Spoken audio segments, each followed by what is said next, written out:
Bienvenidos al cuarto grado de secundaria del año 2020-2021 del Ministerio de Educación de la República Dominicana. Aprendemos en casa, preservando la salud. Hoy repasamos los puntos más importantes de los temas que hemos conocido esta semana. Hola queridos y queridas estudiantes. Como cada viernes haremos un resumen de las cosas más relevantes que aprendimos en las diferentes materias. Abarcaremos todas las asignaturas iniciando con matemáticas, que nos habló de los cuerpos geométricos y calcular el área y el volumen de estos cuerpos. En ciencias sociales volveremos a repasar la diferencia entre climatología y meteorología y los tipos de climas del país. En ciencias de la naturaleza, el sistema reproductor con todo lo que conlleva. En inglés, la frase be going to. ¿Sabrás de qué se trata? En francés, las rutinas en ese idioma y por último, pero no menos interesante, lengua española, donde repasaremos las figuras literarias.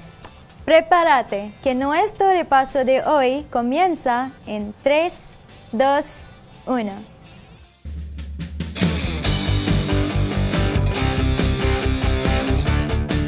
Hoy trabajaremos las figuras literarias como elemento creativo de la expresión oral y escrita.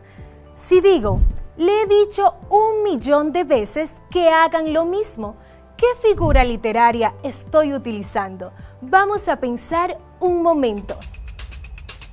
Hipérbole, exageración máxima de la realidad.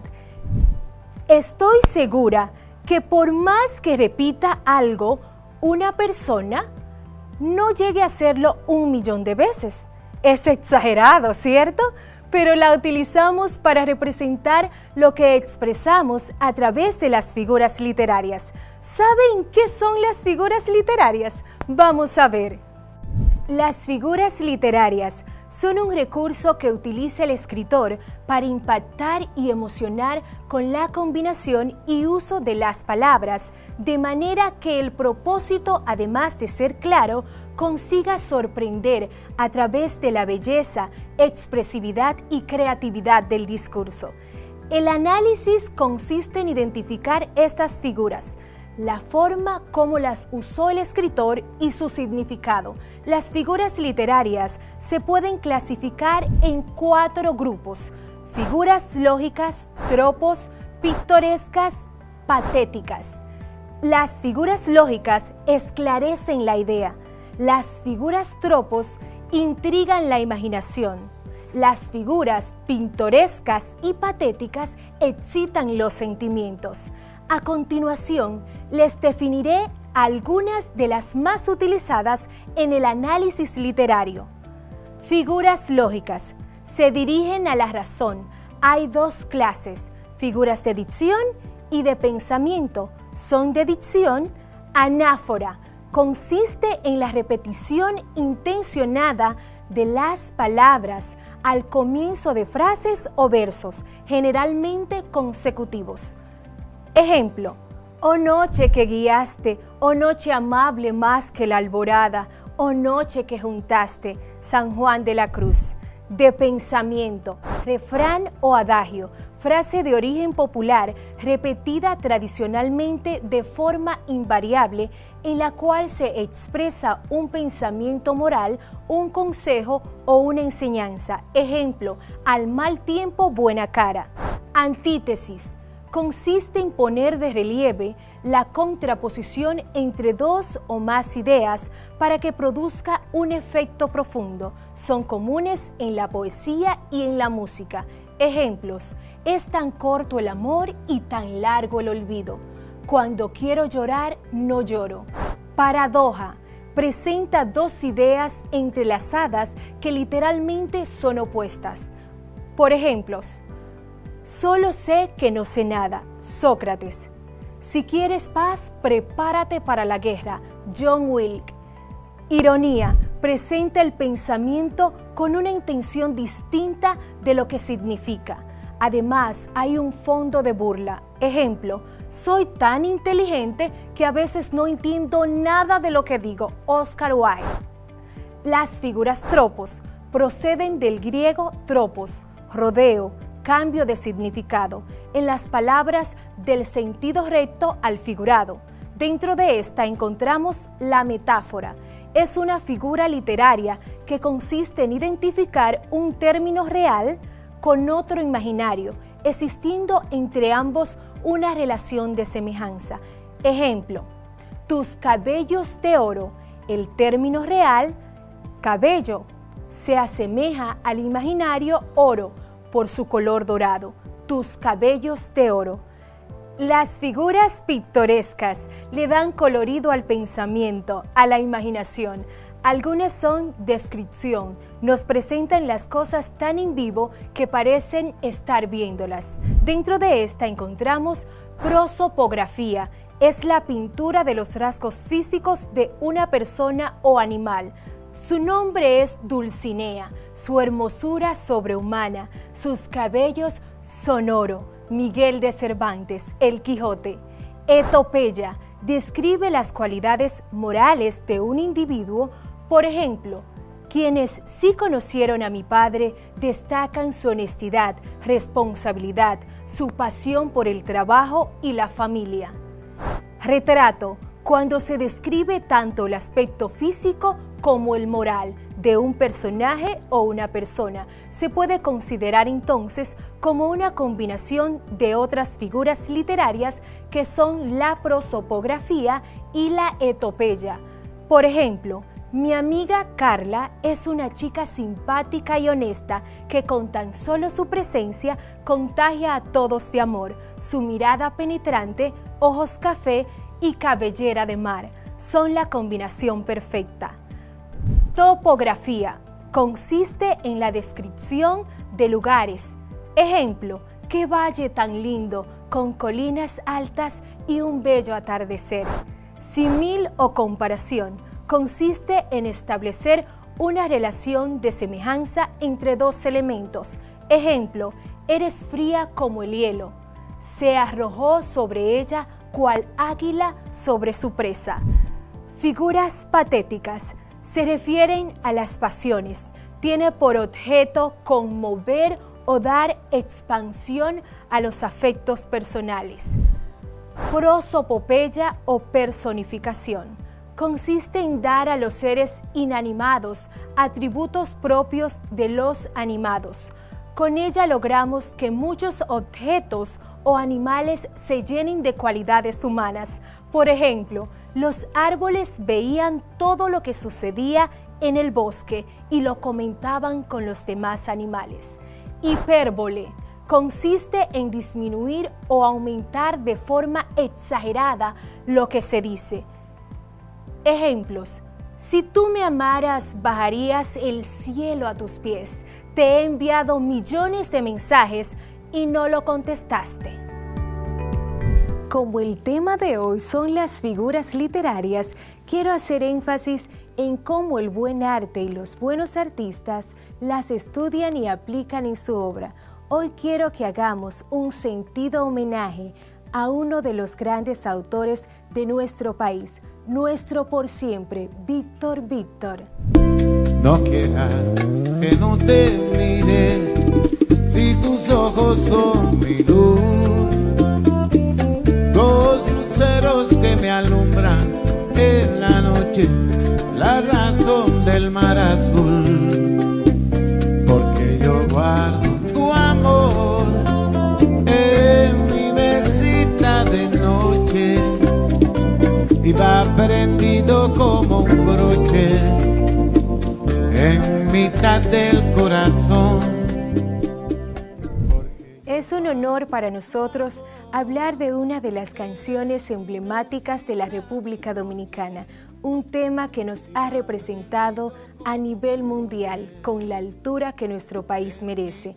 Me refiero a la bachata Mesita de Noche, una obra que además de ser musicalmente hermosa, lo es también desde el punto de vista literario. Una muestra de que lo popular, además de representar lo más genuino de un país, puede y debe ser arte de categoría. El maestro Víctor Víctor, una de las maravillas que nos ha robado esta pandemia. Conocía muy bien las figuras literarias, las usó de manera magistral y sencilla para aumentar la capacidad expresiva y la posibilidad creativa de sus letras, buscando salirse de la forma convencional y común de expresión. En el caso de la canción Mesita de Noche, ha sido el uso de estos elementos una muestra de originalidad y belleza a la hora de contarle a un ser amado cuán importante resulta su amor. El símil o comparación y la metáfora han sido usados magistralmente, cuidando la sencillez y el fácil entendimiento del mensaje, cosa que hizo que esta bella canción fuera muy querida por nosotros y muy popular a nivel mundial. Vamos a descifrar estas imágenes literarias usadas por el maestro Víctor Víctor. Porque yo guardo tu amor en mi mesita de noche, va prendido como un broche en mitad del corazón.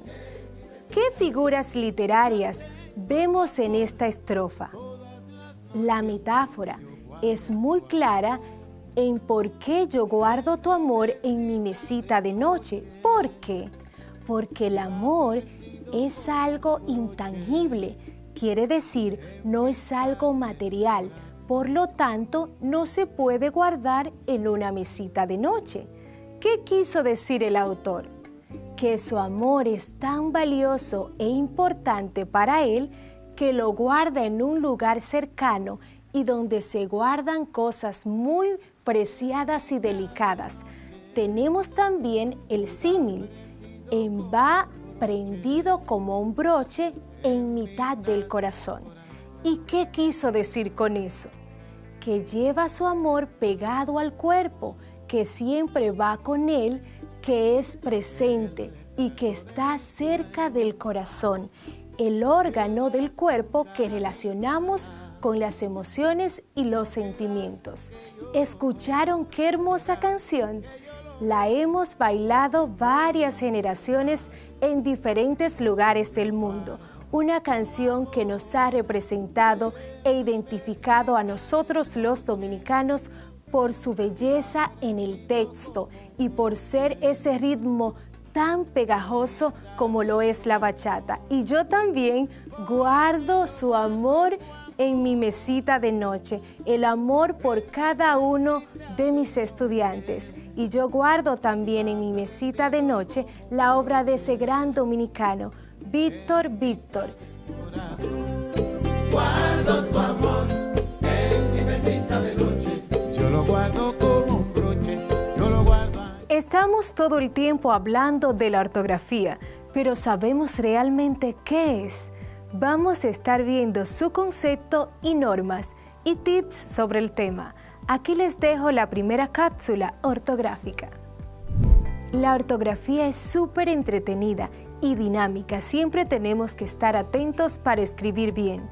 Para tener buena ortografía es muy importante leer.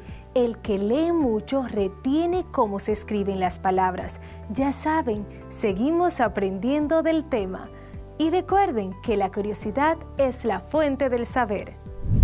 Vamos a validar lo aprendido el día de hoy, realizando 2 enunciados que pueden ser falso o verdadero. Número 1. Las rosas del jardín hablan todos los días con mi madre. La figura literaria que se ha expresado es una personificación, ¿verdadero o falso? La respuesta correcta es verdadero. Número 2. Mi maestra tiene el cabello largo, los ojos marrones. Además, es muy honesta y paciente. La figura literaria que se enuncia es una hipérbole. ¿Verdadero o falso? Falso, porque la figura literaria que se representa es el retrato. Hoy estuvimos conociendo las diferentes formas de expresión que nos permiten las figuras literarias y que las empleamos en los textos literarios, canciones, los poemas, los cuentos, las novelas, fábulas, entre otras. Las figuras literarias o retóricas ayudan a captar la atención, sorprenden por su originalidad y poseen un gran poder sugerente y persuasivo, permitiendo una comunicación más eficaz, novedosa y atractiva. Estas no solamente se emplean en el lenguaje literario, sino también en el periodístico, publicitario y el político, entre otros. También las usamos en el lenguaje cotidiano sin apenas darnos cuenta. Les motivo a escuchar la canción y leer textos literarios para que subrayen las figuras literarias que pueden encontrar. Pidan la ayuda de algún familiar y sigan todas las instrucciones relacionadas al tema que te ofrecemos el día de hoy. Recuerda pedir la ayuda de tu maestra, guía o maestro. Recuerda que la expresión del pensamiento embellece el alma. Rosa Cepeda. Nos vemos en la próxima clase de lengua española. Bendiciones. Espero que la maestra Rosa te haya refrescado la memoria y que domines muy bien las figuras literarias. Ahora le cederé el turno a Alexander, profesor de matemáticas, quien te volverá a hablar de los cuerpos geométricos, dándote informaciones interesantes sobre el famoso cubo de Rubik, además de aprender a calcular el área y el volumen de estos cuerpos.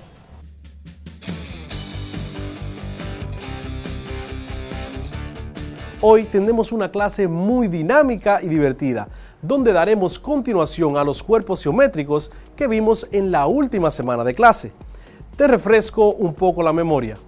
En la última semana de clase hablamos sobre los cuerpos redondos o cuerpos de rotación, que están por todas partes. Incluso cuando disfrutas de una rica barquilla, estás en contacto con ellos. Cuando juegas baloncesto o básquetbol, también usas cuerpos redondos. Estos son el cono, el cilindro y la esfera.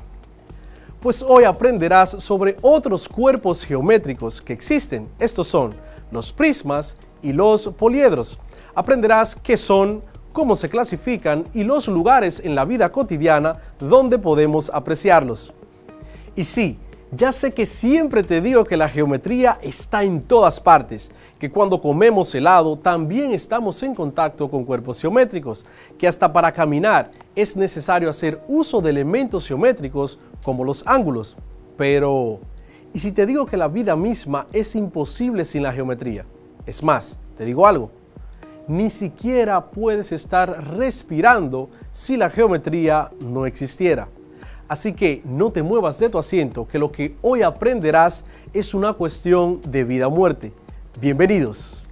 Para empezar, conozcamos el concepto de cuerpos geométricos.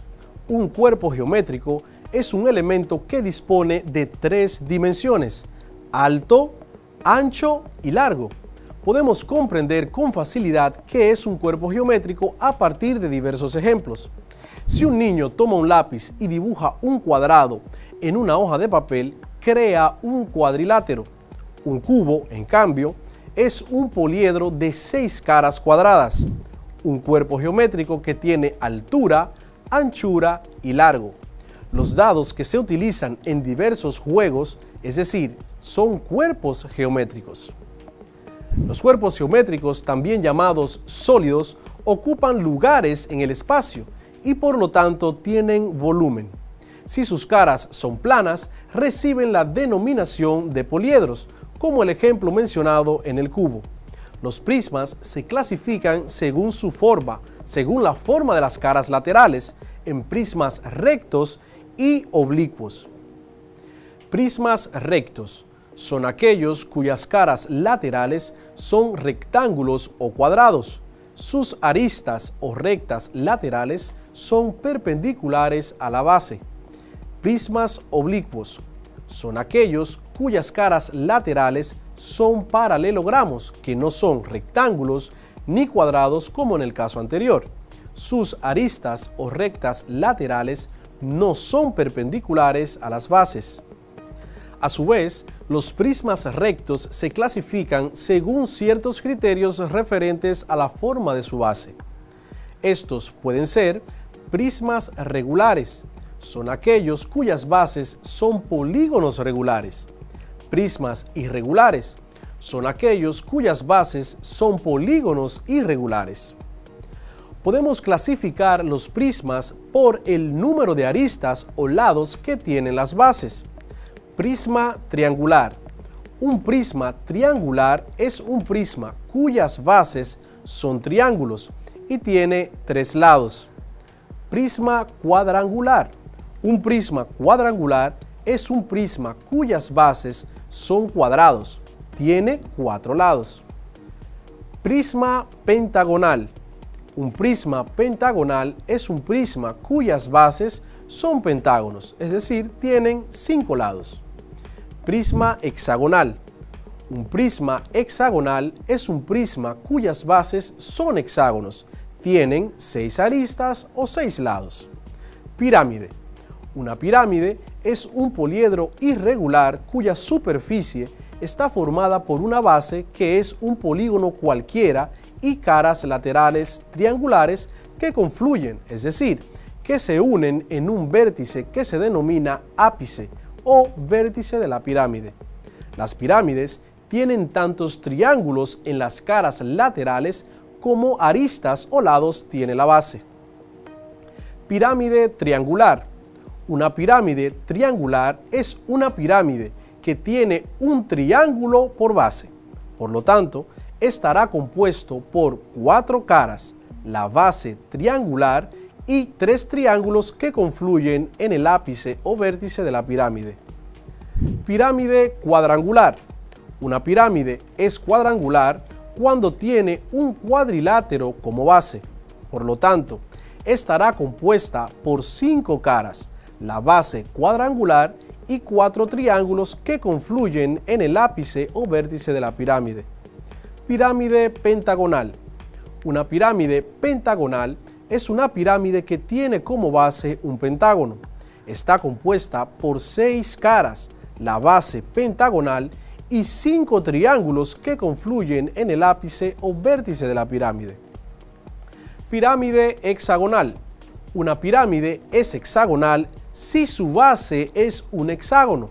Estará compuesta por 7 caras, la base hexagonal y 6 triángulos que confluyen en el ápice o vértice de la pirámide. Poliedros. ¿Qué son los poliedros? De acuerdo a la geometría clásica, se denomina poliedro a ciertos cuerpos geométricos tridimensionales de caras planas y que encierran un volumen limitado. Es decir, que un poliedro es una porción claramente definida de espacio geométrico limitada por distintos polígonos. Su nombre proviene de la voz griega poliedron, compuesto por polis, que significa muchos, y edra, que significa base o cara. De forma más simple, un poliedro es un cuerpo geométrico de 3 dimensiones cuyas caras son polígonos. Las dimensiones son ancho, altura y profundidad. Su denominación depende del número de caras que presente, empleando para ello prefijos, numerales de ascendencia griega y la terminación aedro. Por ejemplo, tetraedros, 4 caras; pentaedros, 5 caras; hexaedros, 6 caras, y así sucesivamente. Además, muchos poliedros tienen sus nombres propios, como cubo, prisma, pirámide, entre otros. Elementos de los poliedros. Caras son los polígonos que lo delimitan. Aristas, lados en los que concurren dos polígonos. Vértices, puntos de unión de varias aristas. Los poliedros también se clasifican en convexos o cóncavos. Un poliedro es convexo cuando todas las diagonales que se pueden trazar en sus caras se encuentran en su interior. Un poliedro es cóncavo si al menos una de las diagonales que se pueden trazar en las caras no se encuentra contenida en él. Tipos de poliedros regulares. Existen solo 5 tipos. Tetraedro regular, cuya superficie está formada por 4 triángulos equiláteros iguales. Tetra significa 4, edro significa caras. Cubo o hexaedro regular, figura compuesta por 6 cuadrados iguales. Hexa significa 6, edro significa caras. Podemos observar un hexaedro regular, el cubo de Rubik del que hablamos al principio. Si cuentas, tiene 6 caras, todas iguales, todas son cuadrados perfectos.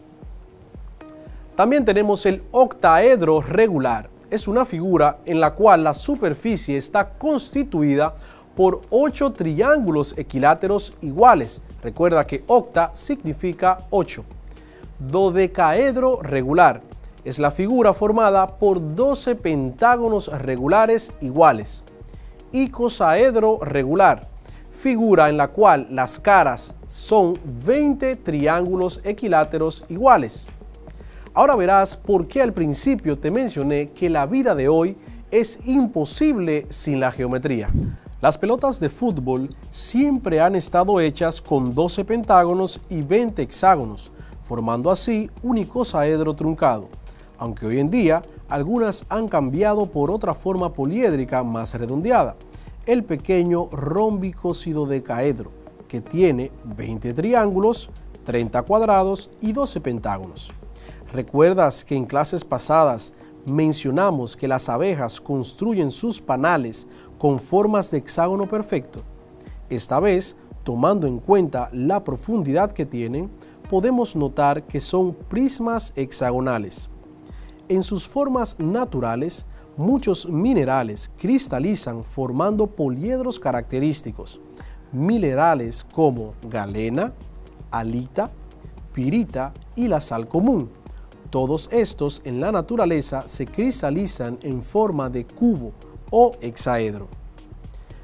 En pintura, Salvador Dalí utilizó el dodecaedro en un óleo para enmarcar su escena sobre la última cena de Jesús con sus 12 apóstoles. En arquitectura, el mausoleo de Gol Gumbaz, Bijapur, en la India, tiene forma de cubo. El planetario de New York, obra de Polsker Chileman, es otro cubo de cristal de 29 metros de arista, que contiene una esfera blanca de 27 metros de diámetro, en cuyo interior se ha representado el centro de la Tierra y el espacio. Escher también utilizó poliedros regulares, tetraedro, octaedro, dodecaedro e icosaedro, en sus famosos dibujos, así como Leonardo da Vinci, en su obra Ucocedron Abscissus Vacus. En el ámbito de la salud, a propósito de la pandemia que estamos viviendo, también podemos apreciar cuerpos geométricos en los virus y en la propia anatomía humana. El virus de la poliomielitis o polio y de la verruga tienen forma de icosaedro. Las células del tejido epitelial tienen formas de cubos y de prismas. ¿Te das cuenta cómo hasta en lo más profundo de nuestro cuerpo la geometría se impone de manera sorprendente? Te repito, es cuestión de vida o muerte. Sin la geometría no podrías ni respirar. Pero aún hay más. En distintos objetos con los que interactuamos a diario, sin siquiera detenernos a pensar, podemos ver que tienen forma de cuerpos geométricos como los que hemos mencionado.